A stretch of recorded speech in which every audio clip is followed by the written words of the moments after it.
Olá, tudo bem? Eu sou o Dodô e está começando mais um episódio do podcast Galo, a Razão do Meu Sofrer, podcast onde eu irei conversar sobre o melhor time do mundo, o Clube Atlético Mineiro. Toda semana tem episódio novo. Siga acompanhando esse projeto e deixe seu comentário sobre esse episódio. Hoje iremos falar da última rodada da primeira fase do Campeonato Mineiro. O Galo enfrentou hoje o Itabirito. Hoje também foi um dia de novela sobre contratações e uma novela de um protagonista ruim, então é uma novela difícil de acreditar que aconteceu, mas a gente fala dela um pouquinho depois. Vamos falar um pouquinho dessa partida. Hoje o Galo ganhou por 3-0 o Itabirito, finalmente uma vitória aí com ampla vantagem. O Galo garantiu classificação com essa vitória. Os 3-0 garantiu o Atlético como a segunda melhor campanha, porque a melhor campanha obviamente foi da Tombense, que está no grupo do Atlético, e por isso o Atlético, mesmo tendo uma pontuação melhor do que o América e do que o Cruzeiro, acabou se classificando como o segundo melhor e vai enfrentar a própria Tombense nas semifinais, enquanto Cruzeiro e América se enfrentam na outra semifinal. O Atlético entrou hoje em campo com a mesma escalação de jogos passados. O Atlético começou a partida com Everson no gol, nas laterais Natanael e Arana, na zaga Lianco e Júnior Alonso, no meio campo Gabriel Menino e Alan Franco, no meio campo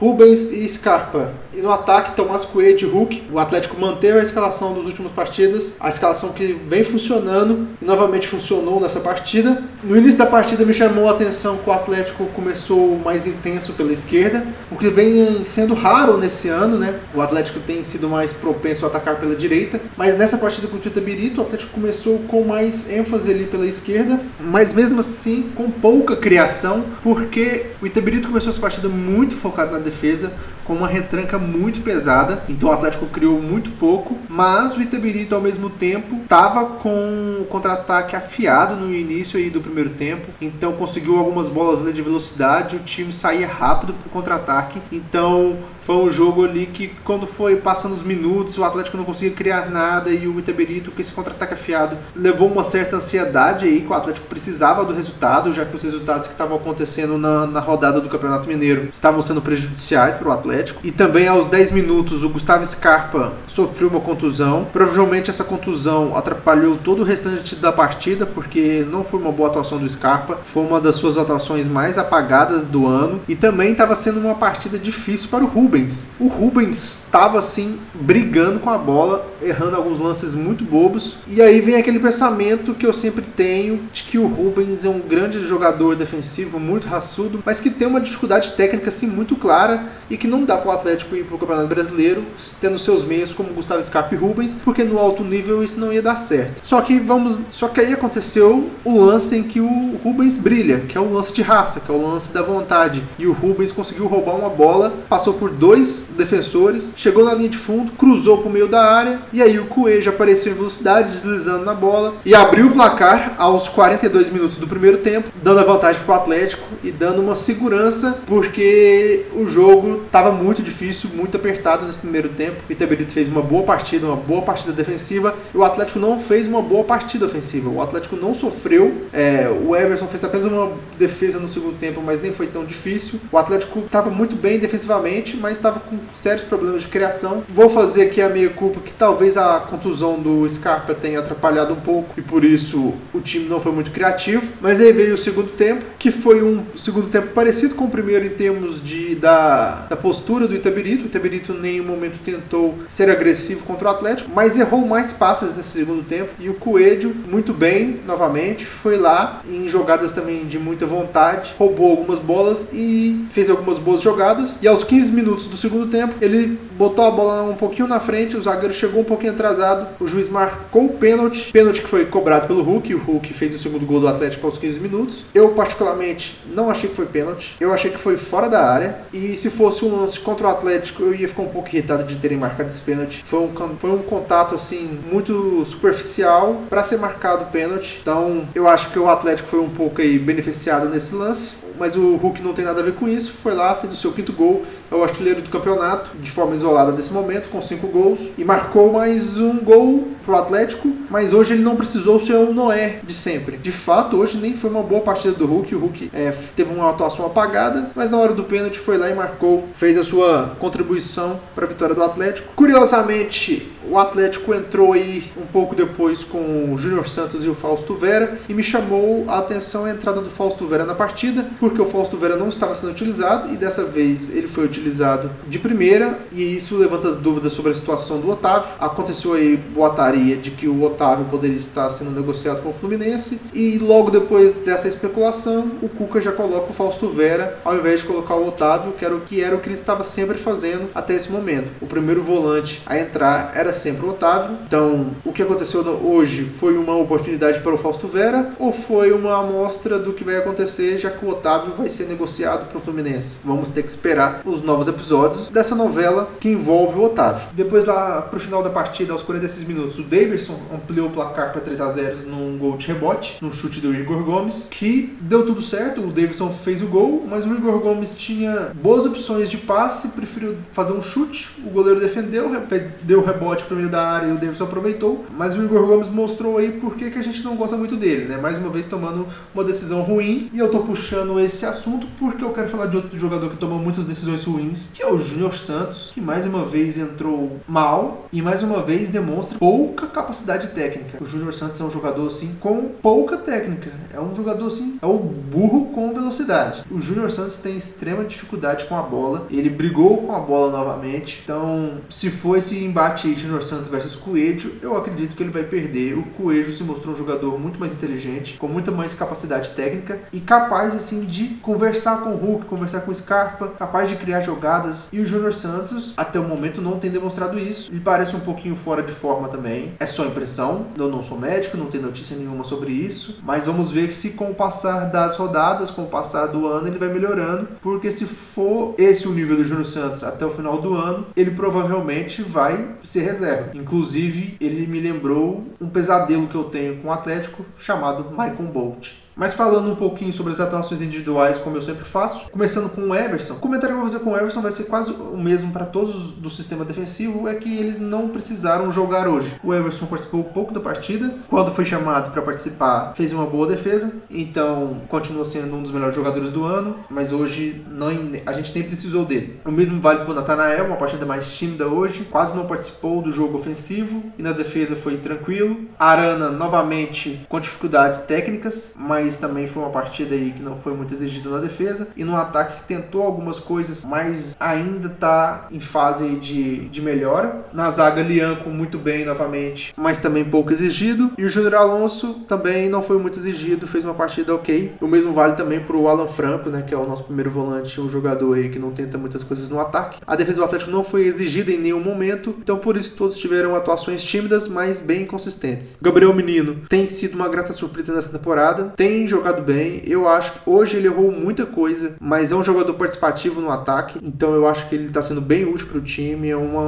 É um tipo de jogador que a gente não tinha no ano passado, e ele vem fazendo bem o seu papel. No meio campo, né, o Gustavo Scarpa, uma partida muito ruim. A de ver se foi por causa da contusão, mas não agregou muito, não participou de nada no ataque assim, com clareza, mas eu vou dar uma colher de chá para ele por causa da contusão. No outro lado, Rubens. O Rubens foi o Rubens. É um jogador de pouca técnica, mas com uma vontade absurda. É um jogador muito raçudo. É um jogador que conquista a torcida, é um jogador que se dedica ao máximo, que não foge da bola, que tenta ao máximo roubar a bola, que sempre acredita que é possível desarmar o adversário, e às vezes ele consegue, e às vezes ele salva o time com esse tipo de jogada. Então é um jogador assim que é muito útil. É tipo um Coringa, ele é capaz de salvar o time numa jogada de vontade, numa jogada de pura vontade, numa jogada de pura raça. Foi o que ele fez hoje. O time estava com muita dificuldade de criação, mas por causa de uma jogada dele, o time venceu a partida. Por causa dele, o Atlético conseguiu fazer um gol no primeiro tempo, e ao mesmo tempo ele demonstrou toda essa raça, ele demonstrou a sua falta de capacidade técnica. É um jogador que tem muita dificuldade técnica, errou lances muito bobos. Teve um lance que o juiz deu impedimento, mas mesmo assim ele saiu na cara do gol, tinha opções de passe, não deu as opções, ele preferiu chutar e chutou em cima do goleiro. Então o Rubens é aquele jogador assim, muito útil, mas que eu não sei se no alto nível, no Campeonato Brasileiro, jogando contra os melhores times do Brasil, se ele vai conseguir manter essa posição. Por enquanto tá indo bem, tem que manter, e é o Coringa. Às vezes ele pode te dar uma vitória, como é o caso de hoje, mas ao mesmo tempo ele pode dar muita raiva pela sua capacidade de brigar com a bola que ele tem. E no ataque, novamente, Tomás Coelho muito bem, um jogador muito inteligente, está me surpreendendo assim positivamente. Foi uma boa contratação e tem tudo para continuar evoluindo. Eu acho que o Atlético aí achou um bom jogador. Então ele fez um gol hoje, participou de muitas jogadas, fez uns bons cruzamentos, que teve um lance que ele fez um excelente cruzamento na cabeça pro Gabriel Menino, mas o Gabriel Menino não soube cabecear, não é a dele. Mas é uma grata surpresa novamente. Então o Atlético contratou pouco, mas contratou aí as contratações vem dando certo, né? Tanto o Natanael como o Gabriel Menino e como o Coelho vem jogando bem e agregaram muito ao time. O único ainda que tá aí emperrando é o Júnior Santos, que é um jogador assim muito limitado tecnicamente. E o outro titular foi o Hulk. Foi a pior atuação do Hulk no Campeonato Mineiro. Não jogou bem e ainda assim terminou com um gol. Não vou criticar o Hulk. Aos 38 anos de idade não tem como ele ser o Hulk Noé toda a partida. Eu acredito que em partidas em que o adversário não esteja tão fechado, ele vai aparecer mais, mas foi o suficiente. E sobre os reservas, destaque pro Davidson, que entrou e fez o gol. Ele vai atuar pouco, provavelmente esse ano ele não vai ser titular, como ele foi com o Milito, por exemplo. Mas ele tá ali para isso, ele é um jogador com uma característica única no time, é um centroavante puro, e como reserva ele vai ser muito útil, e ele é um bom reserva mesmo, não tem como esperar mais para um jogador reserva. E dos outros, Júnior Santos mal, é um jogador assim que vem irritando um pouco pelas péssimas decisões. O Bernard não deu para ver muito, e o Igor Gomes é o Igor Gomes. Com isso, o Atlético derrotou o Itabirito por 3-0, classificou em segundo, vai enfrentar a Tombense no fim de semana. Então, apesar dos pesares, a gente aí pode dizer que deu sorte de enfrentar o time mais fraco nas semifinais, mas não quer dizer que está resolvido, tem que jogar bem, tem que ganhar e tem que já fazer o resultado agora em Belo Horizonte. Mas o time está em franca evolução e talvez tenha ganhado um reforço, porque não tem como não falar, hoje aconteceu a novela do Rony, que tudo sobre essa novela para mim é muito curioso. O Rony é um jogador que está sendo especulado em outros times desde o início do ano. E ele é especulado em muitos times. Ele foi especulado em vários e vários times. Times de fora do Brasil. E no Brasil ele foi especulado no Fluminense, no Grêmio, no Vasco e no Atlético. Só que aí hoje teve a notícia de que o Atlético tinha contratado ele e que ele estava para chegar. E aí eu pensei, olha, eu não gosto muito do Rony, mas como o Atlético não está contratando ninguém, ele vai ser um jogador útil, então tá ok. Aí depois eu vi os valores que estão sendo especulados que o Rony vai receber de salário e o valor que o Atlético vai pagar pro Palmeiras, e eu achei um absurdo. É óbvio que as cifras no futebol aumentaram muito, mas mesmo assim o Rony receber tudo isso parecia assim um surreal para mim, e aí eu já comecei a acreditar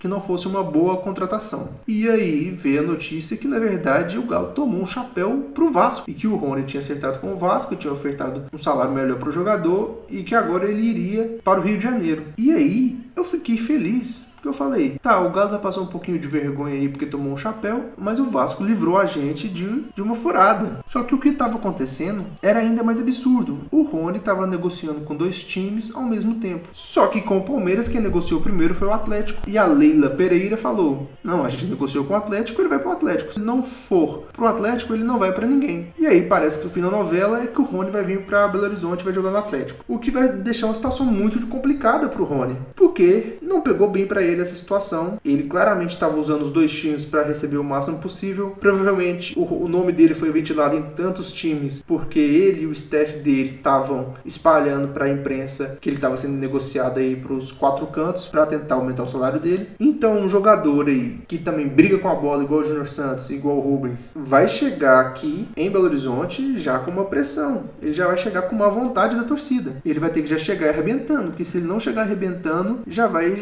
chegar em uma situação complicada da galera reclamando, e tem que reclamar mesmo, porque um jogador assim meia boca tava tentando usar o Atlético para ganhar o máximo possível e claramente não tem vontade de jogar aqui. Ele vai vir porque foi obrigado. Então é uma situação assim muito curiosa, muito complicada, mas esquecendo essa parte, eu acho que ele vai ser um jogador assim muito importante pro Atlético, para mim fazendo uma função parecida com o Júnior Santos. Só vai ser difícil quando o Júnior Santos e Rony jogarem juntos. Aí vai ser um ataque que briga muito com a bola, então vai ser um jogo assim muito complicado de assistir, mas o Rony tem essa característica do Rubens de ser um jogador muito raçudo, muito voluntarioso. Então se ele já chegar arrebentando, ele certamente vai agradar muito a torcida, porque a característica de jogo, a característica de personalidade que a torcida do Atlético adora desde sempre. Foi assim que o Lianco está conquistando a torcida. Então, provavelmente, se o Rony começar bem, ele vai ter sucesso aqui no Atlético. Mas ele é aquele tipo de jogador que dá raiva. É aquele tipo de jogador que toma decisões assim bem difíceis de aceitar. Então por hoje é isso. O Atlético resolveu sua vida no Campeonato Mineiro, tá classificado. Hoje aconteceu a novela cheia de plot twist aí da janela de transferência desse ano. Rony é do Galo? Não sei. Aparentemente é, mas pode ser que amanhã tudo mude de novo. Então vamos esperar ele vestir a camisa. Então hoje foi um dia de reforço e um dia de vitória, um dia de classificação. O Atlético vai enfrentar a Tombense nas semifinais do Campeonato Mineiro, que já começam nesse fim de semana. Eu aguardo vocês até lá. Eu fico por aqui. God bless e good night.